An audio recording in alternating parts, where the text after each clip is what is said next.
IAS, PCS एवं अन्य समस्त प्रतियोगी परीक्षाओं की तैयारी कर रहे छात्र छात्राओं का मैं RP sir Radha Raman classes में स्वागत एवं अभिनंदन करता हूँ।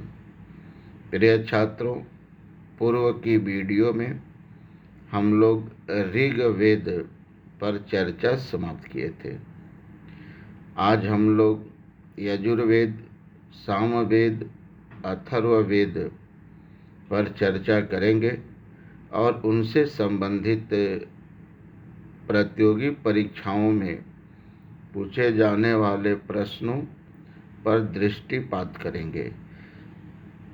प्रिय छात्रों, ऋग्वेद के बाद यजुर्वेद, सामवेद तथा अथर्ववेद की रचना हुई थी।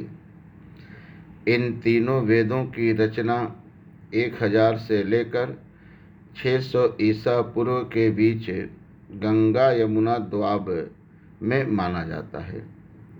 गंगा यमुना द्वाब से अभिप्राय वर्तमान समय के दिल्ली, संपूर्ण उत्तर प्रदेश तथा उत्तरी बिहार के भूभाग से है।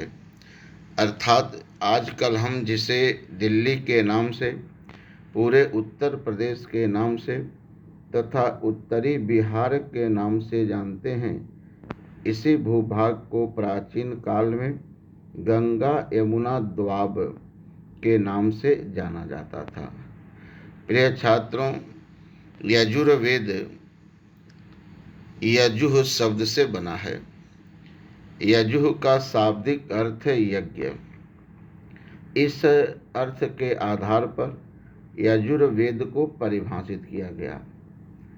यजुर्वेद को परिभाषित करते हुए कहा गया है कि यजुर्वेद वह वेद है जिसमें कर्मकांडीय यज्ञ संबंधित मंत्रों को संकलित किया गया है। कहने का तात्पर्य यह है कि जिस वेद में कर्मकांडीय यज्ञों से संबंधित नियम बतलाए गए कि कौन कौन से यज्ञ होते हैं, किस यज्ञ में किस चीज़ की आहुति दी जाती है, किस यज्ञ में कितने पशु की बलि दी जाती है, उसी वेद को यजुर्वेद के नाम से जाना जाता है। प्रिय छात्रों, यजुर्वेद में दर्श यज्ञ जो अमावस्या के दिन आयोजित की जाती है, पूर्णमासी यज्ञ जो पूर्णिमा के दिन आयोजित की जाती है, राजसूय यज्ञ, सोम यज्ञ, वाजपेय यज्ञ जैसे आदि यज्ञों के संबंध में मंत्र बताए गए हैं। इसीलिए यजुर्वेद को कर्मकांड प्रधान वेद के नाम से जाना जाता है। यजुर्वेद को अथर्ववेद के नाम से भी जाना जाता है, क्योंकि अथर्व शब्द भी यज्ञ का ही पर्याय है। प्रिय छात्रों, यजुर्वेद के पुरोहित को अथर्व कहा जाता था, यानी जो यजुर्वेद के मंत्रों का उच्चारण करते थे उन्हीं को अथर्व के नाम से संबोधित किया गया है।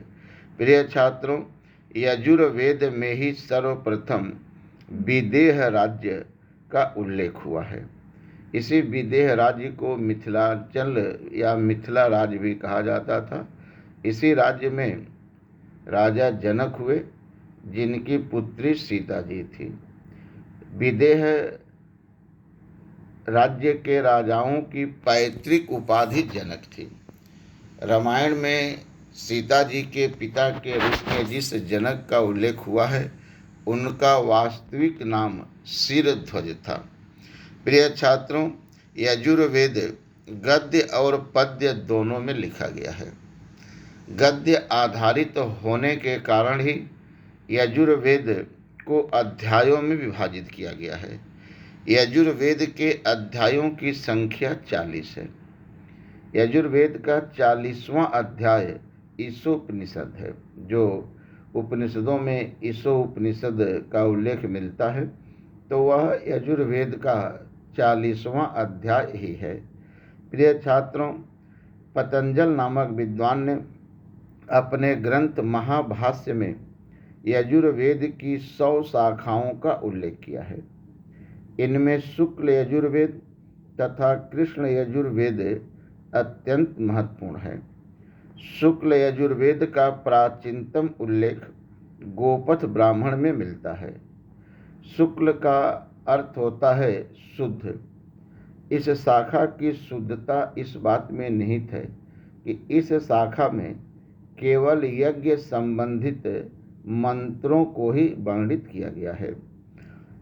शुक्ल यजुर्वेद की 2 शाखाएं हैं, एक कण्व संहिता और दूसरी मध्यंदिन संहिता। मध्यंदिन संहिता को ही वाजसनेयी संहिता के नाम से भी जाना जाता है। प्रिय छात्रों, कृष्ण यजुर्वेद का प्राचीनतम उल्लेख मुक्तक उपनिषद में हुआ है। कृष्ण का अर्थ होता है अशुद्ध। इस शाखा की अशुद्धता इस बात में निहित है कि इस शाखा में मंत्रों के साथ साथ आख्यान अर्थात कथा कहानी का भी वर्णन किया गया है। कृष्ण यजुर्वेद की 4 शाखाएं हैं, तैत्तिरीय संहिता, मैत्रायण संहिता, काठक संहिता तथा कपिष्ठल संहिता। प्रिय छात्रों, कपिष्ठल संहिता को अधूरी संहिता कहा जाता है क्योंकि ये पूर्ण संहिता नहीं है और ये आपके IAS के PCS के परीक्षा में पूछी गई है कि कृष्ण यजुर्वेद की कौन सी शाखा अधूरी है, और इसका उत्तर है कपिष्ठल शाखा। प्रिय छात्रों, सामवेद का भी उल्लेख चारों वेदों में किया जाता है। सामवेद साम शब्द से बना है। जैमिनी मीमांसा में साम का अर्थ गान दिया गया है। इस अर्थ के आधार पर साम वेद को परिभाषित किया गया है कि जिस वेद में यज्ञ के अवसर पर गा गा कर देवताओं को प्रसन्न करने वाले मंत्र संकलित किए गए उसी को सामवेद कहा जाता है। प्रिय छात्रों, मानव के जीवन में संगीत का अत्यंत महत्वपूर्ण स्थान होता है। इसीलिए यज्ञ के अवसर पर जब देवताओं को आहुत किया जाता था, यानी ऋग्वेद के मंत्रों से देवताओं को आहुत किया जाता था, यजुर्वेद के मंत्रों से कर्मकांडीय यज्ञों को संपादित किया जाता था और सामवेद के मंत्रों के उच्चारण से देवताओं को प्रसन्न करने का कार्य किया जाता था। सामवेद को गान प्रधान वेद कहा गया क्योंकि ये गेय वेद के रूप में जाना गया है। सामवेद के मंत्रों का उच्चारण करने वाले पुरोहित को उद्गाता कहा जाता था। प्रिय छात्रों, भारतीय संगीत के 7 स्वरों का सा रे गा मा पा नी धा का सर्वप्रथम उल्लेख सामवेद में ही मिलता है। सामवेद की महत्ता को प्रतिपादित करते हुए भगवान कृष्ण ने गीता में स्वयं को वेदों में सामवेद कहा है क्योंकि वो तो बहुत बड़े संगीतज्ञ थे। उनसे सुंदर तो कोई बंसी मुरली बजाता ही नहीं था। उनकी बंसी में इतनी शक्ति थी कि जब वो बजाते थे तो सारे ब्रह्मांड के पशु पक्षी जीव जंतु नर नारी मुग्ध हो जाते थे। तो इसीलिए उन्होंने अपने को गान प्रधान वेद सामवेद के रूप में स्थापित किया था।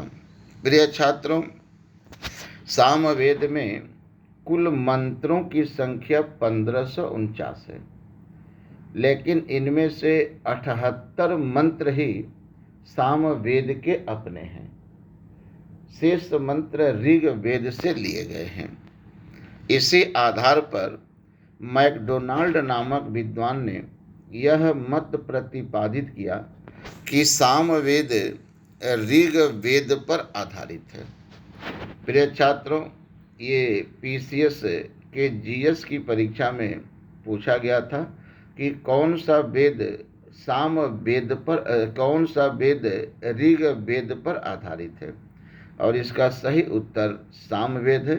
कि सामवेद ऋग्वेद पर आधारित वेद कहा गया है क्योंकि इसके सर्वाधिक मंत्र ऋग्वेद से ही लिए गए हैं, और ये ऋग्वेद से जो मंत्र लिए गए हैं इनमें सबसे अधिक मंत्र पहले मंडल से ही लिए गए हैं।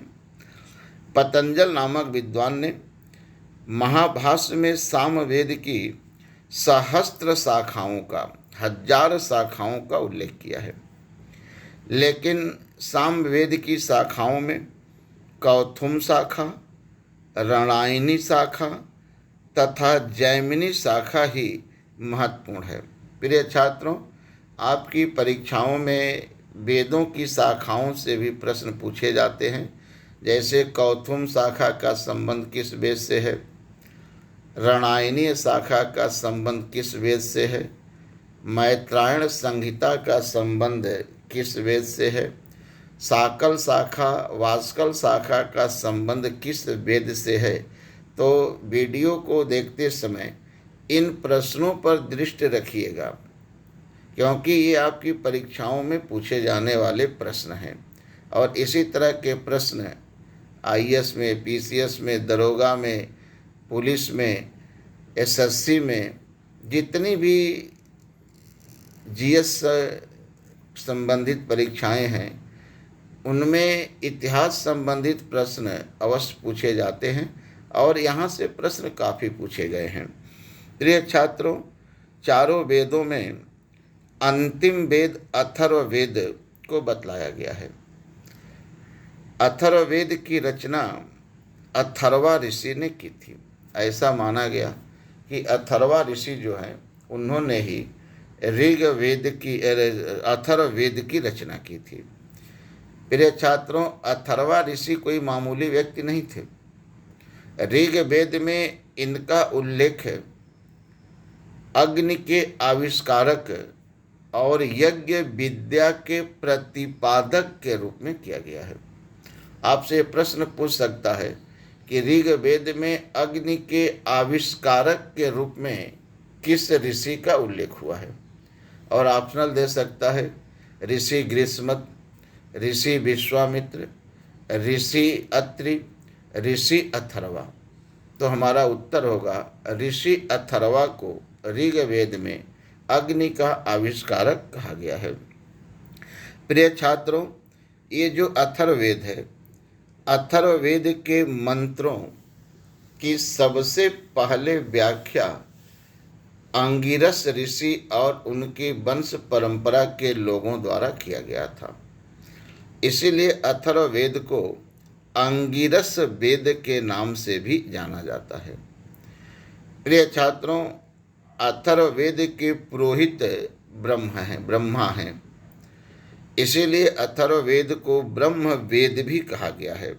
इस पर ध्यान दीजिएगा, ये कई बार परीक्षाओं में पूछा गया कि किस वेद को ब्रह्म वेद कहा जाता है। ये बड़ा ही महत्वपूर्ण प्रश्न है और ये तो बार बार आया है। तो अथर्ववेद को ब्रह्म वेद कहा गया है। क्यों कहा गया है? कि इसके पुरोहित ब्रह्मा थे। ब्यूमफील्ड नामक विद्वान ने यह विचार व्यक्त किया कि अथर्ववेद में कुछ ब्रह्म संबंधित मंत्र भी स्थापित हैं, इसीलिए अथर्ववेद को ब्रह्म वेद कहा गया है। प्रिय छात्रों, अथर्ववेद में ही मनुष्य के सिर से लेकर पैर तक पाए जाने वाली समस्त नाड़ियों का उल्लेख हुआ है। उनसे संबंधित रोगों और उनके समाधान का भी उल्लेख हुआ है। इसीलिए अथर्ववेद को भाषज वेद के नाम से भी जाना जाता है। प्रिय छात्रों, अथर्ववेद में ही राष्ट्र, राज्य, सभा, समिति, प्रशासनिक कार्यों से संबंधित तत्वों का उल्लेख मिलता है। इसीलिए अथर्ववेद को छत्रवेद भी कहा जाता है। प्रिय छात्रों, अथर्ववेद को महिवेद के नाम से भी जाना जाता है। अथर्ववेद में ही सर्वप्रथम आयुर्वैदिक चिकित्सा का उल्लेख मिलता है। अथर्ववेद को आयुर्वेद का आधार स्तंभ कहा गया है। इसके साथ साथ अथर्ववेद में जादू, टोना, भूत, पिशाच, वशीकरण जैसे अंधविश्वास संबंधित मंत्रों को भी संकलित किया गया है। इसीलिए अथर्ववेद को अंधविश्वासों का जनक वेद के नाम से भी जाना जाता है। प्रिय छात्रों, अथर्ववेद में पृथ्वी सूक्त है और इसी पृथ्वी सूक्त में पहली बार मातृभूमि की अवधारणा मिलती है। मातृभूमि की अवधारणा का प्रथम उल्लेख अथर्ववेद के पृथ्वी सूक्त में प्राप्त होता है। इस सूक्त को वैदिक राष्ट्रीय गीत कहा जाता है। जो अथर्ववेद का पृथ्वी सूक्त है, इस पृथ्वी सूक्त को वैदिक राष्ट्रीय गीत के नाम से जाना जाता है। प्रिय छात्रों, ये बड़ा सुंदर प्रश्न है और ये प्रश्न आपकी परीक्षा में पूछा जा सकता है कि वैदिक राष्ट्रीय गीत कहा जाता है, और ऑप्शनल में पृथ्वी सूक्त दे देगा, नासदीय सूक्त दे देगा, पुरुष सूक्त दे देगा, गायत्री मंत्र दे देगा। और आपसे मैं बता दूं कि ज़्यादातर लोग गायत्री मंत्र ही मारेंगे, लेकिन आप ऐसी गलती मत करिएगा। अथर्ववेद के पृथ्वी सूक्त को जो है वैदिक राष्ट्रीय गीत कहा जाता है। प्रिय छात्रों, पतंजलि जी ने अपने ग्रंथ महाभाष्य में अथर्ववेद के 7 शाखाओं का उल्लेख किया है। इनमें शौनक शाखा तथा पिपलाद शाखा प्रमुख है। ये शौनक शाखा और पिपलाद शाखा का संबंध अथर्ववेद से है। पिपलाद शाखा को कश्मीरी अथर्ववेद के नाम से भी जाना जाता है, क्योंकि पिपलाद शाखा की प्राचीनतम पांडुलिपि कश्मीर से ही प्राप्त हुई थी और यह पांडुलिपि शारदा लिपि में लिखी गई थी। प्रिय छात्रों, इस तरह से ऋग्वेद के बाद यजुर्वेद, सामवेद और अथर्ववेद की रचना की गई। ऋग्वेद, सामवेद तथा यजुर्वेद को सम्मिलित रूप से वेद त्रयी कहा जाता है। यानी त्रयी के नाम से 3 वेद जाने जाते हैं, ऋग्वेद, यजुर्वेद, सामवेद। अथर्ववेद को वेद त्रयी में सम्मिलित नहीं किया गया है, क्योंकि ऋग्वेद, यजुर्वेद, सामवेद में एक ही विधाओं का वर्णन किया गया है। जैसे ऋग्वेद के मंत्र देवताओं की स्तुति के लिए ही लिखे गए हैं, इसीलिए ऋग्वेद को स्तुति प्रधान वेद कहा गया। यजुर्वेद के मंत्र कर्मकांडीय यज्ञों से संबंधित है, इसीलिए यजुर्वेद को कर्मकांड प्रधान वेद कहा गया। सामवेद के मंत्र गाने से ही संबंधित है, इसीलिए उसको गान प्रधान वेद कहा गया। लेकिन अथर्ववेद में चिकित्सा का, शासन प्रशासन का, पृथ्वी का वर्णन किया गया है, अंधविश्वास का वर्णन किया गया है। तो ये विभिन्न विधाओं का जो है वह संकलन है। इसीलिए अथर्ववेद को वेद त्रयी में सम्मिलित नहीं किया गया है। तो प्रिय छात्रों, आज हम लोगों ने यजुर्वेद, सामवेद, अथर्ववेद से संबंधित महत्वपूर्ण बिंदुओं पर चर्चा की है। अगले वीडियो में मैं आप लोगों को ब्राह्मण ग्रंथ किसे कहते हैं, आरण्यक ग्रंथ किसे कहते हैं, उपनिषद किसे कहते हैं, कौन कौन से उपनिषद हैं, किस उपनिषद में किस तरह की बातें कही गई है, इन बिंदुओं से संबंधित प्रश्न सामग्री पहुंचाने का प्रयास करूंगा। प्रिय छात्रों, यदि आपको ऐसा लग रहा है कि जो सामग्री आप तक पहुंचाई जा रही है इससे आपको लाभ हो सकता है, आप अपने प्रतियोगी परीक्षा में इससे संबंधित प्रश्नों को हल कर सकते हैं, तो इस वीडियो को लाइक कर लीजिएगा, शेयर कर लीजिएगा। और यदि अभी तक राधा रमण क्लासेज को सब्सक्राइब नहीं किए हैं तो अवश्य सब्सक्राइब कर लीजिए, ताकि इस तरह की सामग्री जैसे ही इस वीडियो पर अपलोड हो वैसे सबसे पहले आप तक पहुँचे। क्योंकि जो पहले प्राप्त होगा उस पर आप सबसे पहले जो है पढ़ेंगे, कई बार पढ़ेंगे और आप अपनी तैयारी को जो है वह पूर्ण कर लेंगे। प्रिय छात्रों, जैसा कि आपको पूर्व के वीडियो में मैं बताया था कि जैसे ही धार्मिक साहित्य अर्थात ब्राह्मण साहित्य, जैन साहित्य, बौद्ध साहित्य समाप्त होगा, वैसे ही मैं आपको जो कुछ भी सामग्री दी गई है उनसे संबंधित 100 प्रश्न बहुविकल्पिक रूप में भी वीडियो के माध्यम से पहुंचाऊंगा, टेस्ट पेपर के रूप में।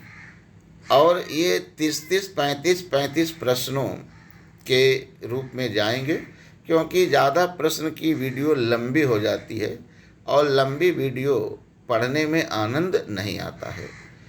तो इन्हीं शब्दों के साथ मैं अपने वाणी को विराम देता हूँ।